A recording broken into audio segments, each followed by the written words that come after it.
So what are your qualifications?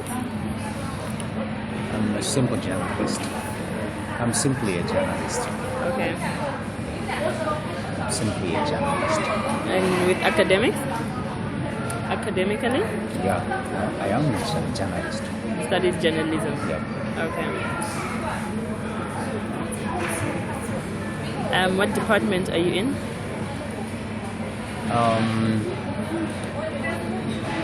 Well, I don't think this. Do you want to relate this to what I'm doing now?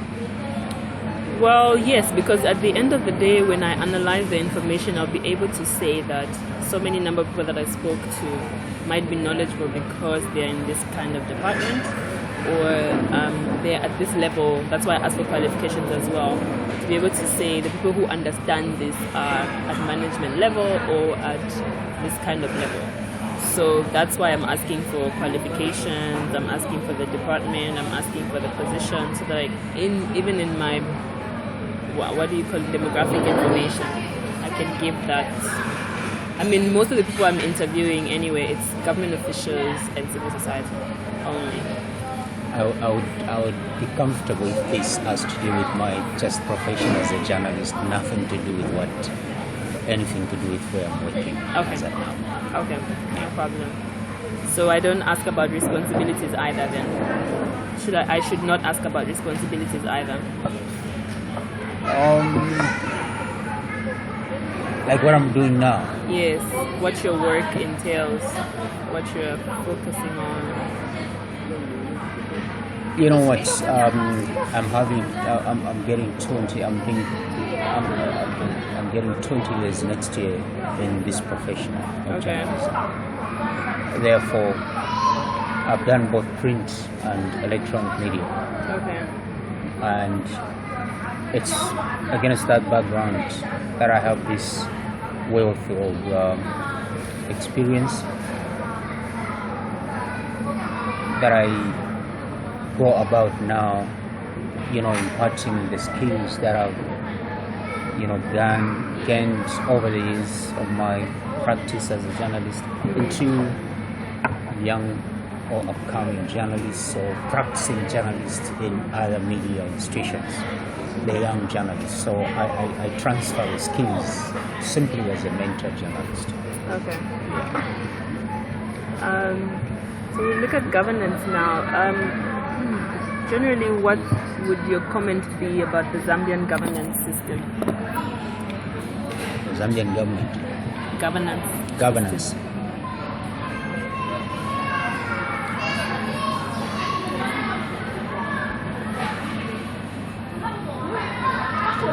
Look, I'll relate this to my field.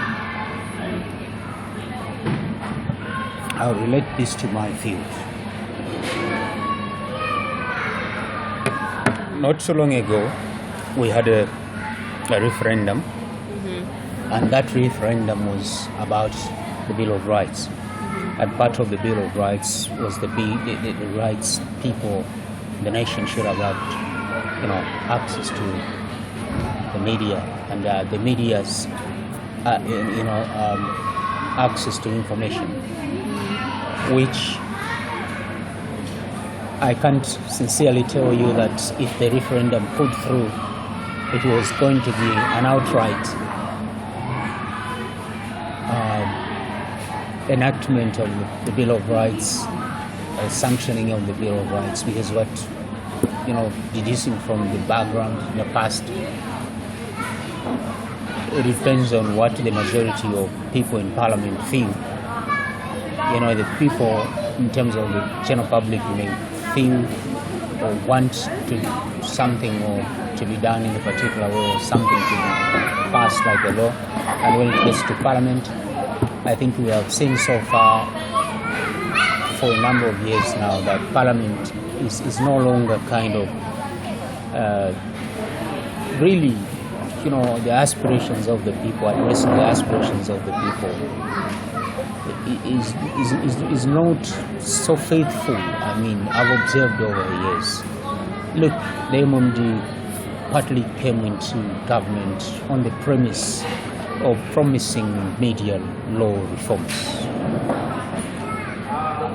the PF even heightened the fight to another level, where they even said for them they were even going to make us, the media practitioners, have much more access. Even the so-called freedom of information then, which is the access to information now of 2002, was not going to be an issue anymore. It was just supposed to be an outside, bonus. But what happened? Over the years, it's 5 years now, and we have another regime of the same government that fought with us, alongside with us. Some of us had put our necks on the chopping blocks. Jobs were lost for the sake of building alliances with some of these political parties, not in expectation of being favored in any way, but to build an environment or a landscape where media should thrive in real terms, in real sense. So much that we got promised, that we expected to be achieved, has never come to pass. If anything, the current government has even gone to an extent of doing much more harm to the media. We're talking about closure of media over trumped-up charges, reasons. You are aware of what happened not so long ago about the movie TV, Combon Radio. We have Tezi. We have other media in this country. The media today have been threatened more than they got threatened under the MOD, which same government officials and the same party helped us to fight. They have been threatened more and persecuted more and abused more and used more. What you're seeing today is even us media professionals now, we are paralyzed to an extent where if I were to be identified and must work for a government newspaper, the private media is an enemy.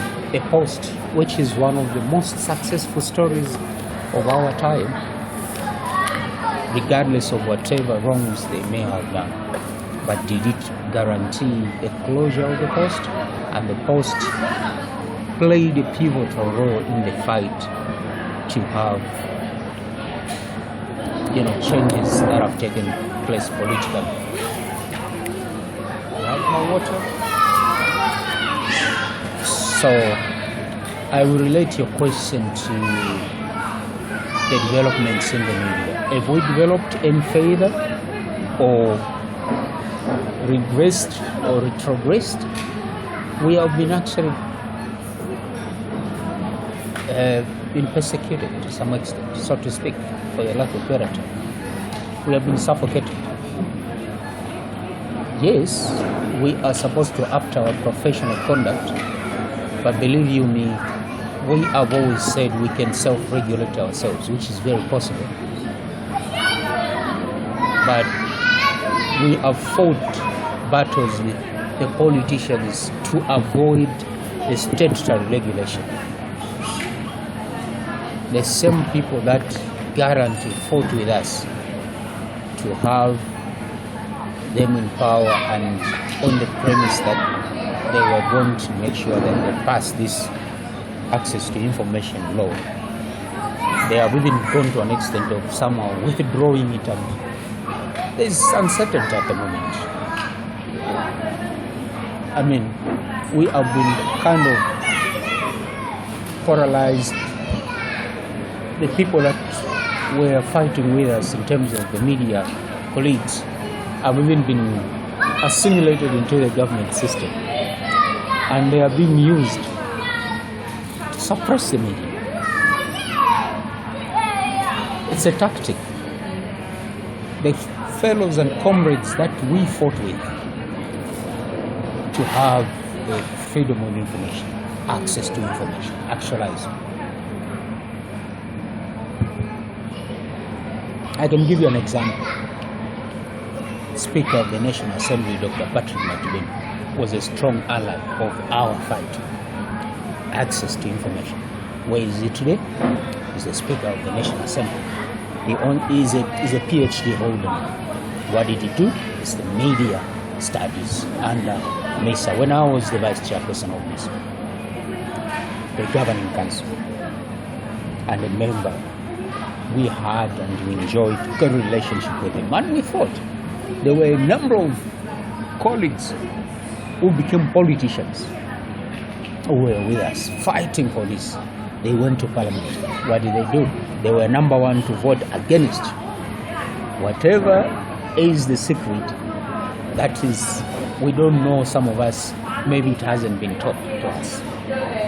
But when you say, in terms of governance, okay, thank you. In terms of governance, before I could even go to any other sectors, I think I can start with my own profession, which is the journalism profession. Instead of having more hope, I think I'm kind of, I'm worried. I'm worried. We have gained a lot of strides over the years, but things have been getting worse. I can tell you that certain countries in the SADC region, or Africa in particular, in general, were far much behind in terms of media freedom. They are enjoying much more media freedom today than we are enjoying. It's like we are going back. We are moving backwards. We're not moving forward. I think we are capable as media professionals to self-regulate ourselves. We don't need a statutory regulation. And this lame excuse to say you guys in the media are very irresponsible. I can tell you that amongst lawyers, we have a whole lot of, probably majority of them are very much irresponsible. Amongst accountants, we have uncountable numbers of irresponsible accountants, bankers, shopkeepers, sweepers, janitors. In every field, there are certain cantankerous characters. But of course, there are always ways in which professionals can actually instill discipline amongst early, amongst some of the early members. There's no profession that, of course, we know that we are much more powerful and much more influential than even a politician sitting in an office or at Parliament. But look, there are laws and regulations. They are very clear. And for a journalist, if you want to be a perfect journalist, understand the law, then you get stay out of harm's way. So, governance, I can't tell you that there is any good governance at all if it is taking now 25 years since we liberalized the media, regardless of the flourishing of the media institutions here and there. We are even closing up some, and we are not making strides to make sure that we have laws that should govern the media and give much more latitude. Do you know at the moment that there is what is called the you can libel the president? It's sedition. There are all these laws, state secret acts. The penal code. If you are to read Section 78, they are very different, very progressive laws, and we have pointed out all these. Please, can we address these? State Security Act. These are very dangerous.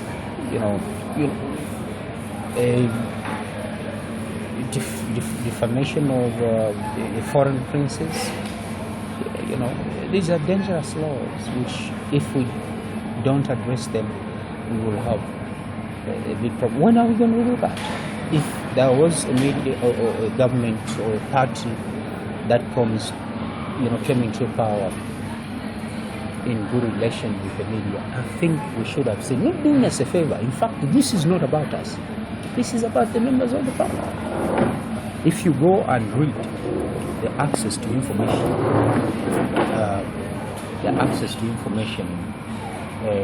law, this was established to provide the right of access to information, to set out the scope of public information and the control of public authorities, to be made available to the public in order to facilitate more effective participation in the good governance of the Zambia, promote transparency and accountability of public officers, and provide for matters connected with or incidental to foreign, foregoing.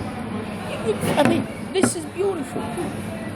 But if the government that says it's based on good governance does not appreciate that, then you start wondering, where is the good governance? It means that particular government doesn't believe in good governance, and it's not there at all. You get that? It's not there at all. So, hypothetically speaking, I would tell you that there's nothing to smile about. While there could be something to be happy about, but there's so much not to be happy about.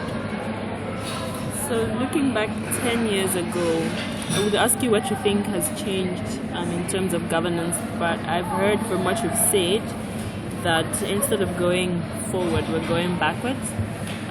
Media freedom is infringed upon now more than ever. Did I get that right? Are there other changes that you would think that you would want to bring out in the governance system in the last 10 years? Government is spending more, borrowing huge sums of money, but not asking journalists to be responsible to make sure that there's transparency and accountability. I don't know whether that's moving forward or moving backwards. Yeah, borrowing a lot of money, spending huge sums of money on capital projects, even just on service delivery and so on and so forth. But they do not want the journalists to be the one to check the road.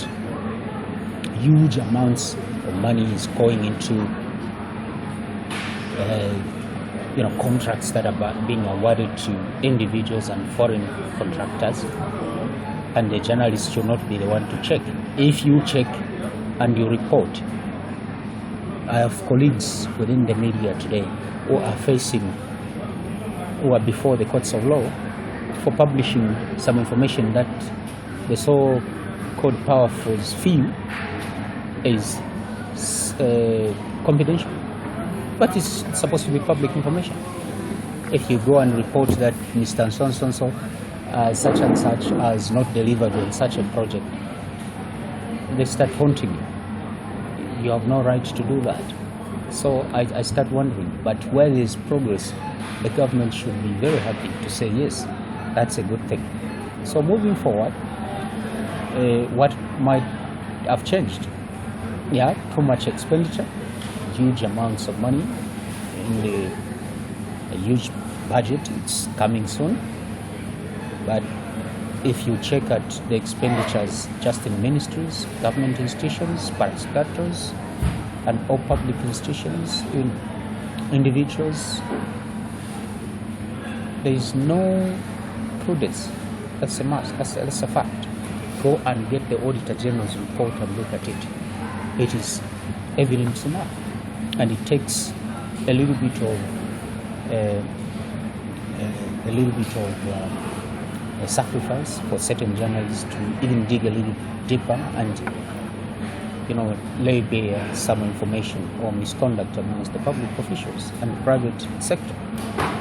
These things are there in public domain, but there doesn't seem to be commitment on the part of the state to empower the people with information to be able to participate in ensuring, because even the institutions that are set up, they are not being given the full support and mandate to be able to ensure good governance. So if we talk about governance, and even in government institutions, you see maybe a government official is summoned by the Anti-Corruption Commission, and the first thing you see is the political party in power, mobilizing itself, its members to go and protest against such. And they even haunt and beat whoever does that. So, what is so good about good moving forward? What might have been good at all? For me, yes, we'll continue seeing new media being opened up. But look, quantity without quality. Because some of these media are coming in with all kinds of objectives, and some of them they form, and you see there's no difference between such a media and the government-controlled institution, and you start asking yourself, and yet they call themselves to be private, institutions. They are formed with a purpose to achieve certain objectives that are questionable, and some of them are feeble. They are unable to real professionals, real professional media professionals with credibility. Majority of them you'll find they are not in the system today. You mentioned huge amounts spent on service delivery. So if huge amounts are spent, we would expect that the service delivery would be of quality, but what is it like? I'm just coming from some place where we were doing some good governance program, and this led us to holding some people accountable, special public officers accountable. So the subject was the roads that have been done in this particular area, and a physical check would tell you that some contractors have been paid in full and certificates of project completion have been issued. There's nothing on the ground. Some roads that were done just 3 years ago or 5 years ago, they've already been washed away. Tarmac roads have already been washed away. Huge amounts of money. If you do the budget tracking to check how much was spent on that particular road, you'll be so amazed. And then you start asking questions. What exactly happened? And they will tell you there's nobody to give the answers to this question, because we have completely new people in the system, and those who are responsible have all gone. Where? Can we track them? And they start asking you, what is your motive? So Zambians have become so docile, so to speak, or probably just forgetting about some of these things. Yes,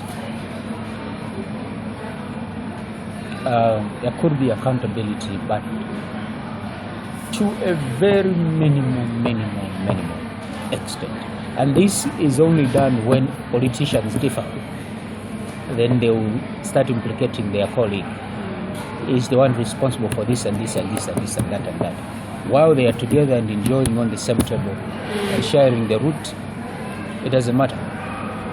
The public don't matter. This is a real scenario, but it points to lack of leadership and discipline.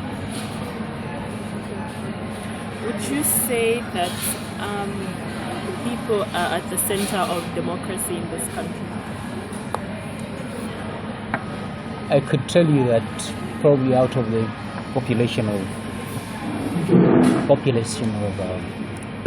15 million, maybe 14.5% of the people, or 14.5 million people are Kadas, maybe except you and me.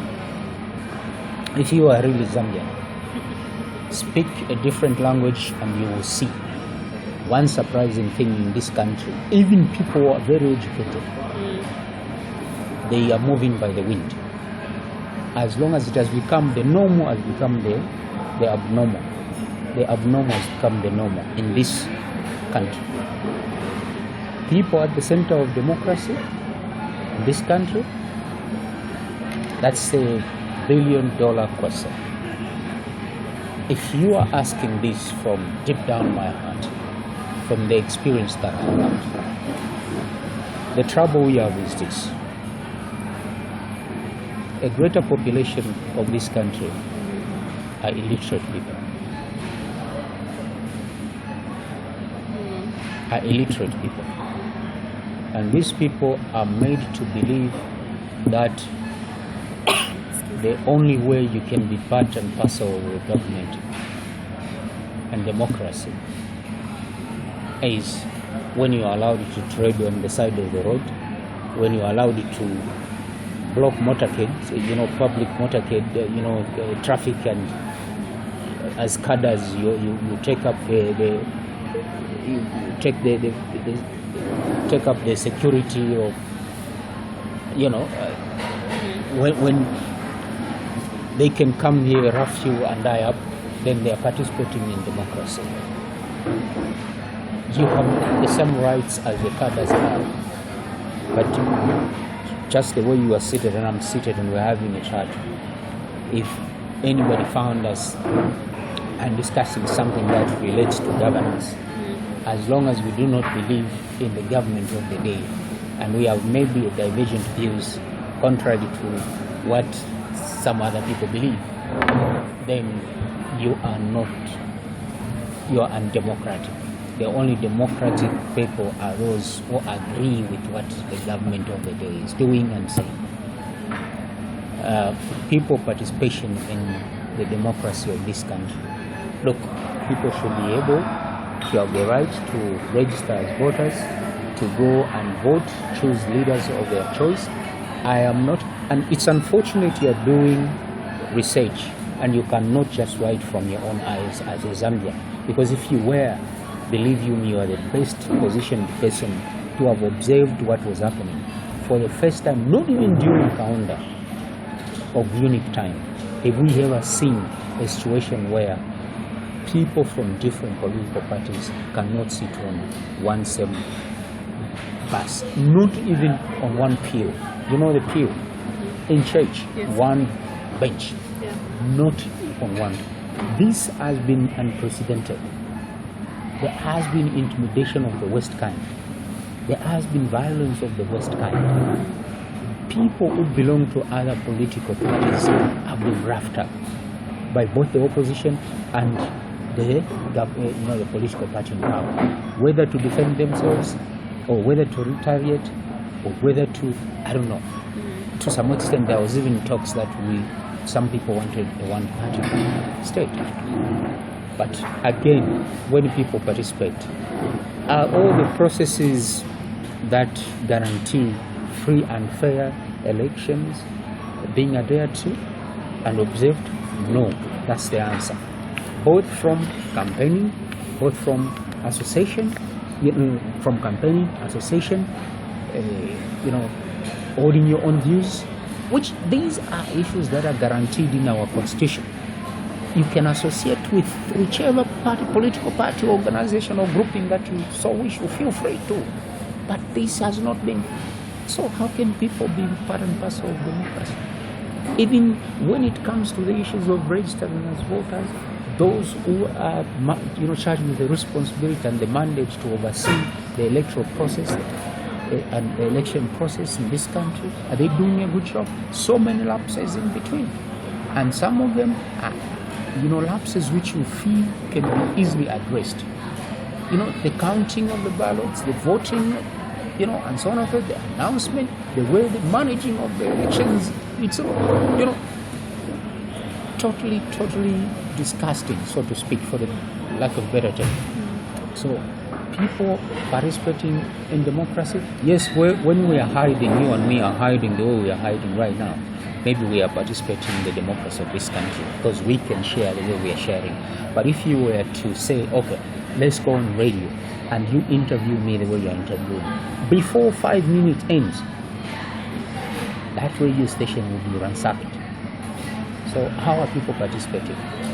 Go in the compounds and just go and speak your mind the way you feel, that you do not agree with this and this and this and this, you would love to see this and this and this and this happen. They are not going to allow you to walk free, or you are not going to go scot-free. They will wrap you up or be beaten, whatever, anything can happen to you. Are people participating? But how do people participate in the democracy? Maybe when you are appointed to work in the government of the day, given a position, and you're part and parcel of whatever is happening, maybe that's the way people are participating. Now, let me tell you the truth. We are far away from the time when we can say Zambians must participate, especially 2011 elections. Believe me, is the litmus test to show everyone who is serious about democracy in Zambia, that we have gone far. I was there under Kaunda. As a youngster, I fought UNIP. That UNIP leaves office. I was there as a youngster. And you know what? To some extent, I'm regretting. Did we do the right thing? Because you know what? Regardless of the bad things that were there during UNIP, there's so much badder things happening right now. And today, the man who was a villain, was called dictator and so on and so forth, is worshipped. So many people down there. I've got recordings everywhere I go where people now are able to say, we miss Kaunda. You know what I mean? We miss Kaunda. People are not participating in the democracy they are supposed to participate. People are supposed to associate freely. People are supposed to speak freely. Supposed to hold their, ideas, their mind, and be able to live freely. It is not happening.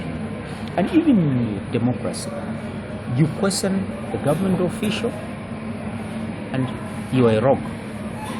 You know what I mean? You are a rogue. What is democracy? What participation? Are people at the center of democracy in Zambia? Far away from it. I'm sorry to say that, but far away from it. So, would you say the obstacles to democracy are lack of leadership? Lack of leadership. People, let me give you an example. People hated and they had doubts about the late president, Lady Mwanawasa. He did so many bad things, but let me tell you, today he's gone down as one of the heroes of this country. Because what people never thought he was going to do, he did it. He was tolerant. That's what is important. There is too much intolerance now. He was tolerant, and he was disciplined, prudent, and the economy. The people who hated Mwanawasa never believed in him. They mourned him more than those who wanted him to be in power. Because those who wanted him to be in power, immediately he just said, I do not want this, and this, and this, and this. They did what? They became enemies of him. They became enemies. So would you say that these are part of the qualities of a good leadership? Tolerance, discipline, prudence? Tolerance. We need Democrats. Zambia is 50-something years old.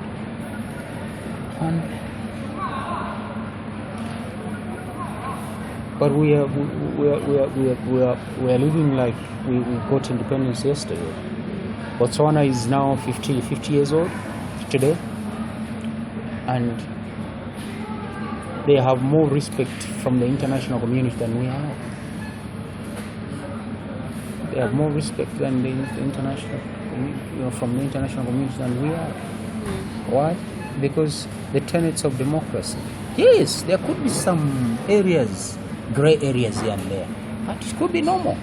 Rwanda, go there, or go to Tanzania and go and see what is happening. Yes, there could be some areas of great concern, but to a greater extent, I have comrades and colleagues across the African continent, because I have traveled and I have built the links with my colleagues in the professional journalism and other fields. I can tell you, there's so much worry about Zambia than other countries. So we mentioned the access to information earlier. Can you tell me about the Zambian Access to Information Bill? It's still on the shelves. Government doesn't want it to go. They don't believe in it. Yes, they've been saying we need some more consultations and what. It needs to be revisited, younger and so on. What are they scared of? What's so strong about it? We have so many laws that can still, and we are professional people,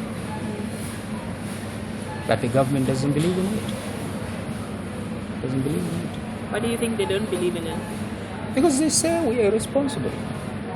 Because they know that provision of information to the public is dangerous. And a mind that is not informed is deformed. A mind that is informed is progressive. Once people are informed, they can actually use the best bullets to fire at these characters in government. And they know that the best way is to deny people information. This government is not in the business of allowing people to be informed. It's to be deformed. Be impaired, lack the information, necessary information. When you publish an over-expenditure by a certain or misappropriation of some budget by a particular ministry, and that becomes a case, you are arrested and you are thrown behind bars, what are they telling you? We don't believe in information, access to information. They feel it's a danger. Once people know and have information in their hands, it's a danger. Because once people are informed, believe you me, they will make right decisions.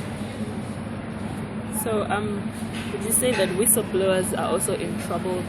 They cannot come out with certain information? Because I know you've given a few examples of where people have reported and are arrested, or where we are talking like this, and if anybody caught wind of it, then we would be questioned.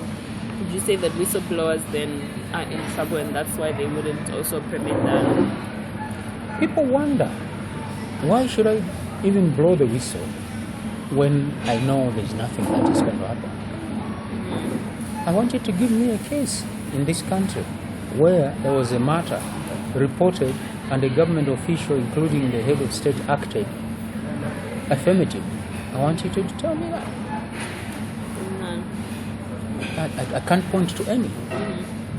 If anything, if they just, even just the Anti-Corruption Commission say yes, they can protect the whistleblowers, and there's a provision that protects the whistleblowers, but eventually people will be victimized. And in a country where we have so much people and a handful of people access to jobs, people would look at a wrong being committed and they'll just look away. They're afraid. They're afraid. Too much deprivation. Too much deprivation. So if you do remember, not too long ago,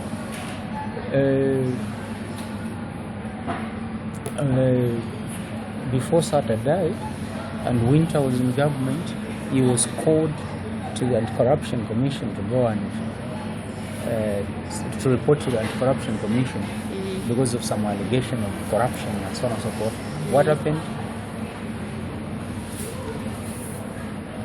All kinds of political pretenders were given access by the state-run institutions, paraded to denounce the Anti-Corruption Commission chief. Fire her. We don't want her. We know she's working with the opposition and so on and so forth. Where is she today? Out. Auditor General's office, one of the best auditors we have ever had, Anna Chifungula, where is she today? Out. The desire of the politicians simply say they work systematically, even if, my dear, you have not been hounded out now publicly, but they work systematically using the powers they have to make sure that you suffer. So what are the majority doing now? If you can't join them, if you can't beat them, join them. So what does accessing information mean to you in layman's terms? Look, once you have the information, you're able to make informed decisions. Why are there so much speculations? I'm going to give you an example. The sickness of a president in this country is a secret. It's a state secret. We had the boy and girl at QFM, Hot FM. They talked about some story about, or discussion about the sickness of Mr. Sutter in State House. What happened? They were arrested. Because access to information, when people access the information, they are able to make informed decisions. Public information is public information. People cannot simply do harm, but you can still see, you can say no.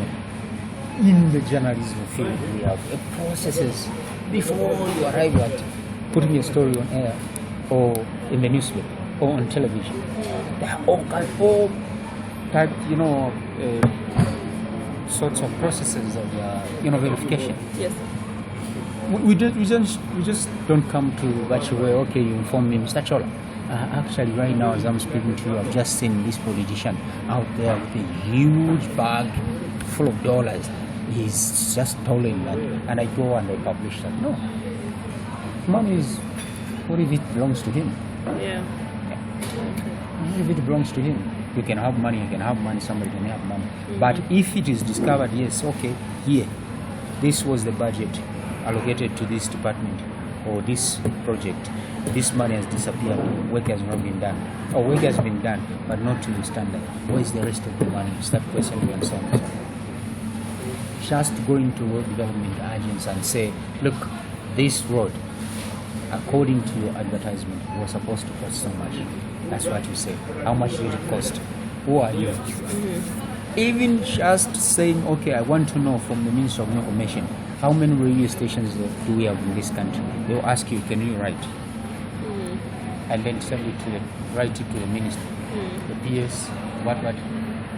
For you, student, you can come in from South Africa. You make a phone call to the chap in charge of information office at the ministry. They can call, can you come through? Sit down. Okay, what type of information? Okay. Do we need any little more time? Give us a little bit of time, maybe an hour or two, gather some information, give you. In South Africa, it happens. There is an association of government communicators, efficient work, they work efficiently well. Unless things have changed by the time I worked in South Africa, I think I had guys like that who could always come back to you in good time and things like that. But things are changing. In this country, access to information, in layman's, it's basically knowing what the government is planning to do, what the government is doing, what the government has done, what the government will do, and be able to participate in the process. You asked me earlier on, are people at the center of democracy? No, because once they don't have the information and the access to information and whatever the procedures and processes and the running of the government, then everything becomes secret. So I hear you say that citizens don't have access to information. Do you think there is maybe a group of citizens that might have access to information because of connections, resources, power? Or is it generally all citizens do not have access to information?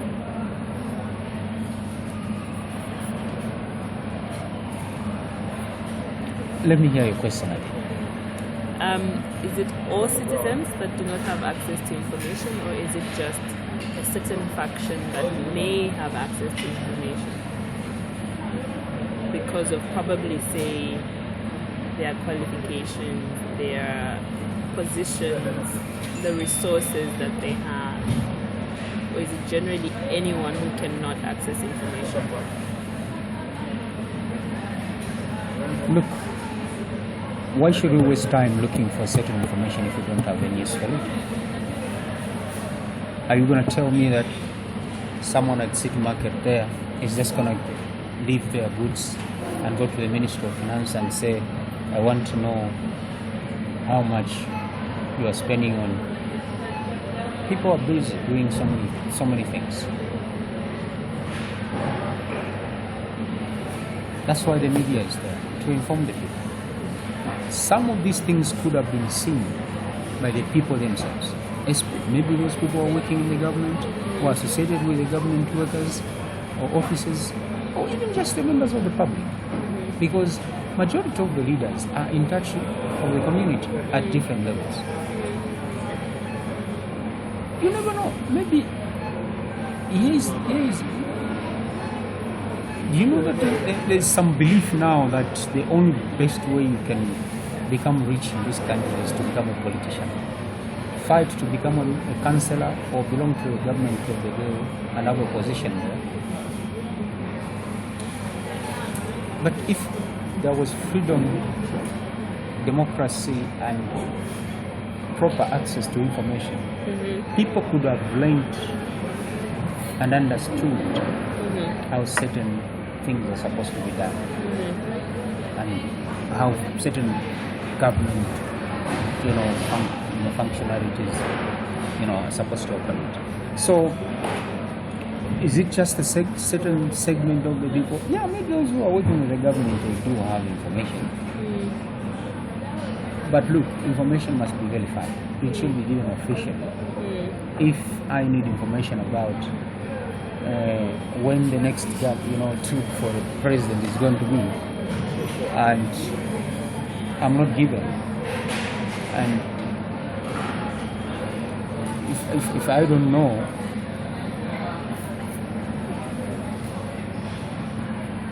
how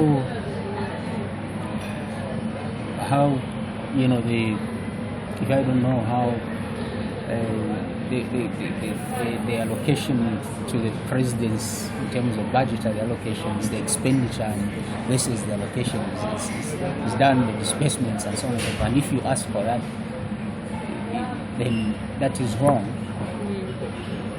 As a media person, then I'm wondering, what about the person who is just down there?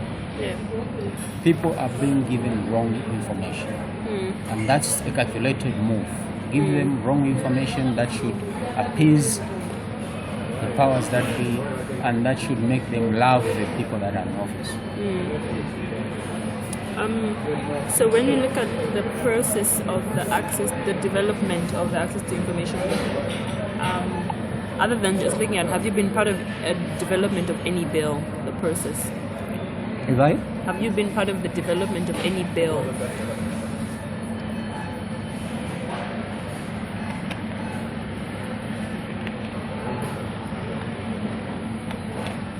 Look, this is not a one man's thing. Effort. The fight for media law reforms in this country started long way back.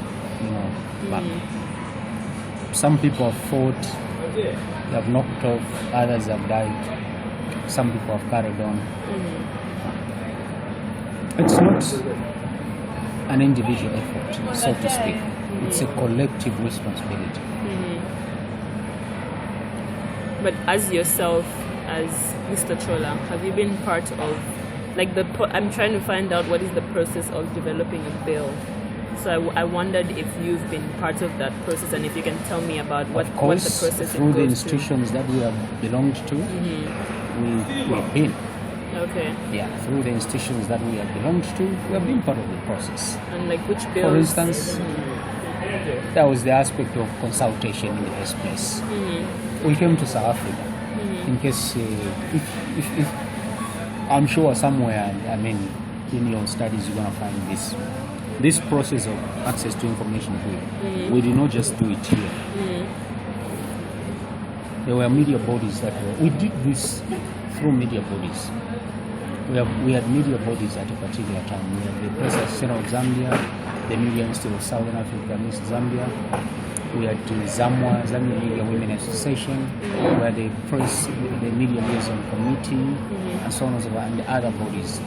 Together, we joined hands in this process.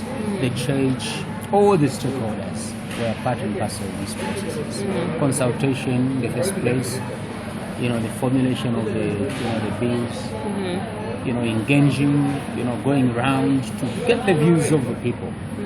That was that. Okay. Getting the views of the people. How do people understand? Sensitization, and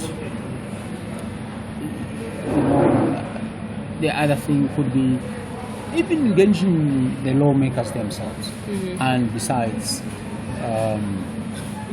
when we talk about sensitization and really explaining why the access to information is a beauty, sexy,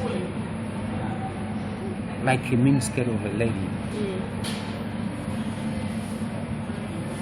I think over the past from 2001 to date, if there has been anybody who has ever done or hosted radio discussions and allowing stakeholders to engage on this process, and who can beat me to the statistics. There were times when I could have 2 radio programs in a day at ZMBC, 2 more at another radio station in the midday, 2 more later in the evening. Ensuring that this process is understood and allowing all stakeholders, regardless of that is working as a media professional, they understand. And also bring out their own views about this law, this act. Okay. I was all over, not just within this country. By the way, I handled some of the most sensitive and top radio talk shows in this country. Okay. I'm proud to have been given I'm happy to have been given an opportunity by certain organizations and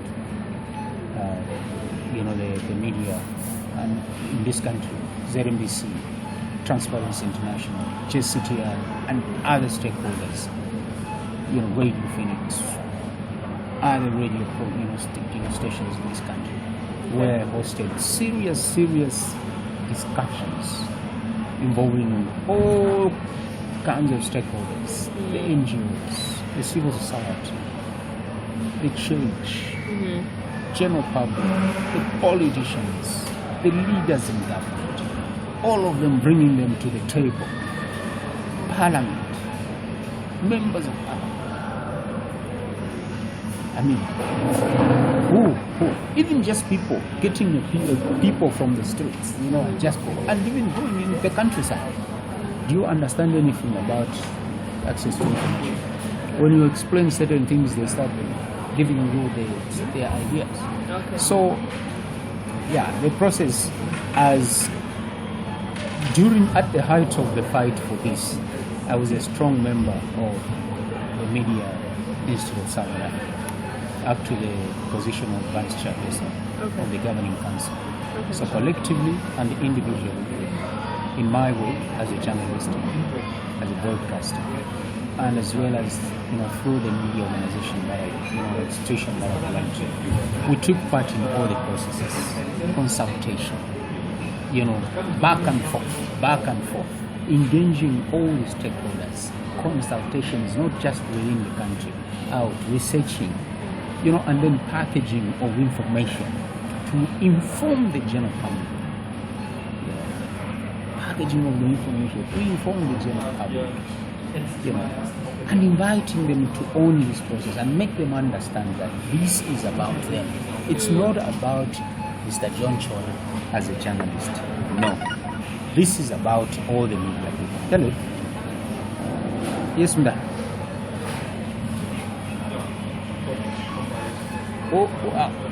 Wasiriza.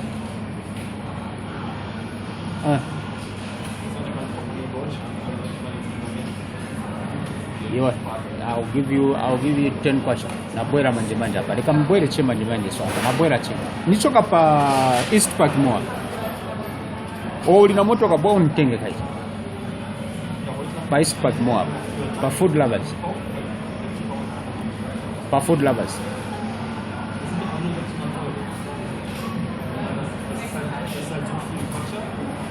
Iwe usunga bwere che hapa. Okay. So, the people that were involved in the process, how were they selected? That was one issue. That was one issue on the part of the government itself as well. We were very careful. The people that were involved, it wasn't, even the individuals that were part and parcel of this were eminent men and women of society. Well, known as eminent men and women of society, with special skills in particular fields, such as lawyers, statesmen, politicians, and so on and so forth. from the church, and so on and so forth. We were very careful because what we didn't want was, at the end of the day, a government to come and give an excuse to say, look, this process was flawed because of the low caliber of the people, or people with special skilled interests. And the cooperating partners were involved in this.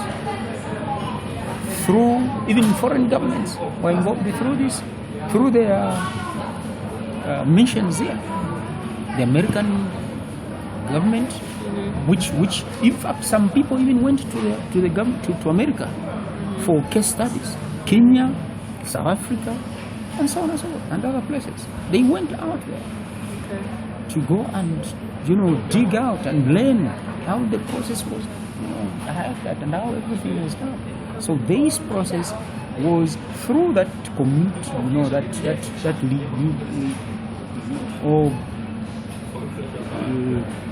the well organized,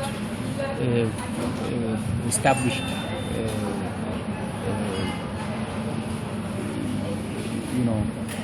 group.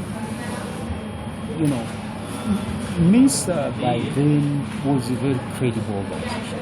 By the way, MISA has almost 14, if I'm not mistaken, countries belonging to the MISA. And MISA by then had more than almost 1,000 plus members, not only just individual, but institutional members as well.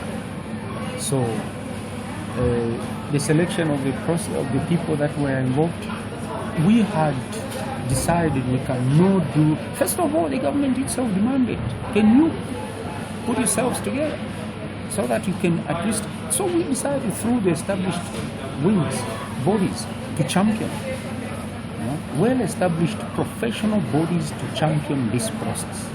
And we had some of the most eminent people who were part and parcel of the process to establish we should be involved and we should not be involved, and at what stage they should be involved. So I know from the people I've spoken to so far, I've heard that there have been collaborations that were formed.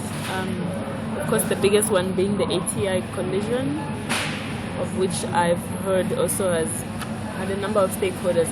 Were there any other collaborations that were formed to advocate or push the process of the bill?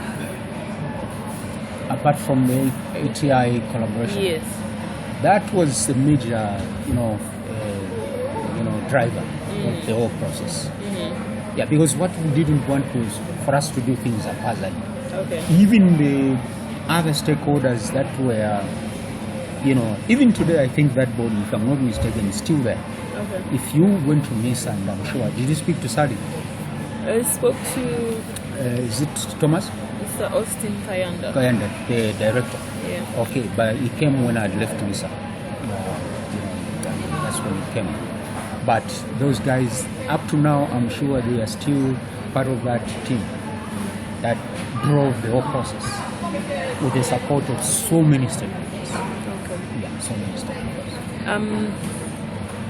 How responsive was government to the views of the stakeholders in this process? How responsive was government to the views of the stakeholders? I mean, if government can say that one is a disgraced person, don't listen, that chap is disgraced. This is disgraced. If priests, we have had Father Leonard Chiti here at Jesuit here, maybe that's another institution you should try to visit and sit with him. They are here next to MISA. When he says government has been dilly-dallying to do this, when they know for sure that this is for the benefit of the general public and individual government officials, even to the level of the Minister of Information calling the priest a disgruntled person, what do you expect? Is that a responsible government?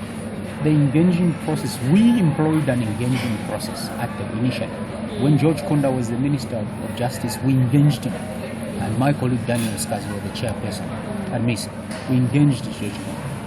When what was that? we had Vernon Mwanga as information minister, we had Dora Sirias of this world, we had other, the people. Not the time of Kambili. I've not been part of this process during Kambili's time, because I doubt there would be any chance for you to sit down with them and be able to even discuss anything constructively.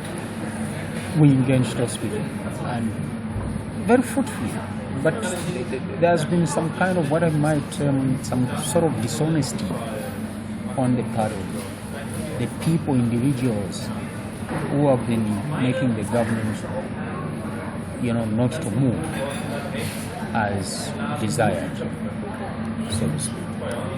Within the coalition, I know before you mentioned that some people or some media and some civil society, they come up with skewed intentions and they end up being sort of government owned. Was there anybody in the coalition who was not fighting for the same cause, or who was undercover, so to say, having a skewed vision? Look, when we have a government that is so afraid of literally everything like this, it is very possible that they would find means and ways of diluting certain people's capacities. I wouldn't say I never sat personally, specifically on all the processes, but there are all these doubts and machinations, and But of course, it's everywhere. This is everywhere. So even this part of the failure of this, access to information, TI. It's not necessarily. Also, we have some blame to share because of the manner in which we have managed ourselves. Okay, the manner in which we have conducted ourselves. Because some people or some organization probably might have seen that this is an opportunity for us to try and fix or to try and achieve certain, calculated goals, but not that I'm aware. Which that I can easily point out to say that one or these people wanted this and this and this. Okay. I do not think so. But I think there was an anonymous effort to try and achieve a good thing for the sake of the general public. Okay. And so what would you say are the main requirements to enact this bill? The main? Requirements to enact this bill. It's just the government way. Let me tell you this. If just government said today, let's take this bill to Parliament and enact it, Let me show you this. I think I have something that I did almost all the time. I don't know if I have it. It's here. Access to Information Bill of 2002. I always read. It's here. How many pages? 25 pages.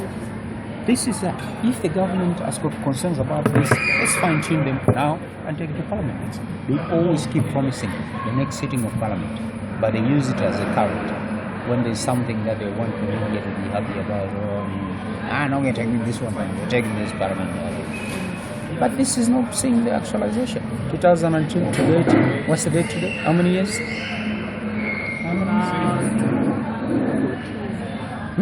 From 2002 to 2016, 14 years. Making a law, a simple law, just to make people have access to information.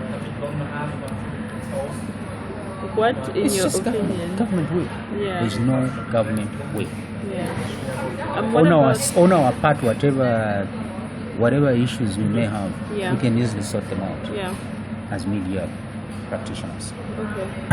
And when we look at the characteristics of governance, which ones would you say are important for an access to information bill to exist? The what? When you look at the characteristics of governance, like you say, good governance, what do you think are the important characteristics of governance that need to be present for a bill to come into existence? Sincerity on the part of the government. Sincerity. Respect for the rule of law. Discipline. Prudence. no fear.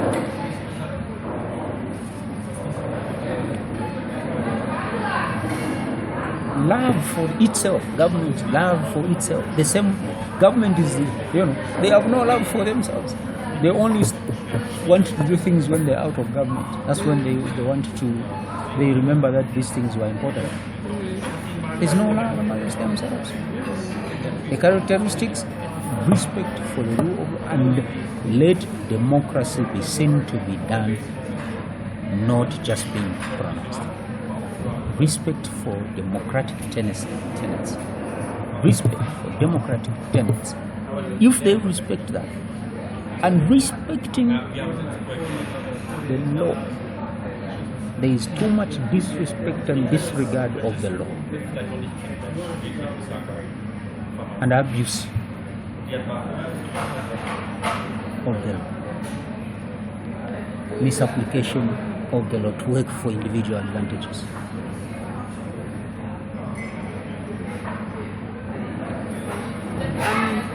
There is a list I can name so much, but maybe that can be. I was gonna ask question 11, but I realized that you answered it when you were giving me the comparison between 10 years ago and now, where I was going to ask, how do you think the current and the past regimes of governance have influenced the existence? But I know you give examples of UNIP, you give examples of MMD and all that. So I'll skip to the next question, which is, which I think you already answered as well. In your opinion, what sort of information do you think citizens should be able to access at everything, the event? Everything. You know what? Even just how that medicine which they get is procured. Citizens must know. Even just the land, what was budgeted for a well, it must be known how it has been spent. How much their president is using to go to the UN assembly, it must be known. Information is information. Let us not hide. It's because of these secrets that surrounds the way we manage the public information that has continued to make this country top in terms of lagging behind in terms of development. Because even monies, we have huge amounts of money. We're lagging behind in terms of development because there's too much secrecy on the expenditure of this. Do you know that there are times when things are decided and we just discover there was a supplementary budget from secretly agreed, and they have already started spending? So information is information. Even just how this land where we are seated, this is a public land, belonging to the University of Zambia. How was it decided that a shopping mall should come and sit here? Meanwhile, you and me, you have gone to South Africa to study because of the blues and the evils that are at this institution, where it has to take one, I don't know, maybe a magician for you to get into this institution. Things that are supposed to be straightforward. Students here are sleeping outside, being bussed when they are crossing this road because there is no rooms. We can just get.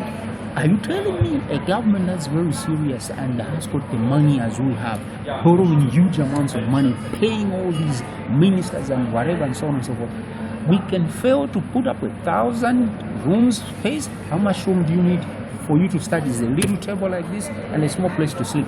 But if you go to this institution, University of Zambia, you're going to find one room. There are about 6 or 7 students, others sleeping on the legs of others, just for the sake of education. But we have the monies allocated to these guys. What do we get? When the professors want to pay themselves, it's just when and whenever they want to. There are people who have worked for this institution for years, 30, 50 years. They have been buried like dogs. They have not been paid. They're still staying in institutional houses because the university doesn't have the money. Why? It is because of mismanagement. It's that information. Because once people criticize you, you should be able to even hear. They offer solutions. Why don't you do this and this and this and this? This land will receive it. What lease? How long is the lease? Who is managing it? How much is the university getting out of this land? So all this information, if you go to the University of Zambia, they're not going to give you. They feel that is secret. That is privileged information. Do you think this culture of secrecy, where do you think it comes from? I mean, you mentioned the State Secret Act. Yes. Has that always been there since pre-colonial times, or did it come into... Oh yes, and we're still enjoying it. Public Order Act, they're still there. And we're talking about being a democracy. Do you think that may come from, not to suggest this, but in the literature that I have been looking at seems to suggest that some of the African countries still have the culture of secrecy because it was put into us that this is the kind of governance we should have. We were not allowed to have access to this information. A democracy? In the past, I mean, when we were colonized. Mm-hmm. Do you think... That's what we are. Things that we hated, which we fought for, we are doing them more now. How are we? Stupid people. Sorry to say. Stupid people. Okay.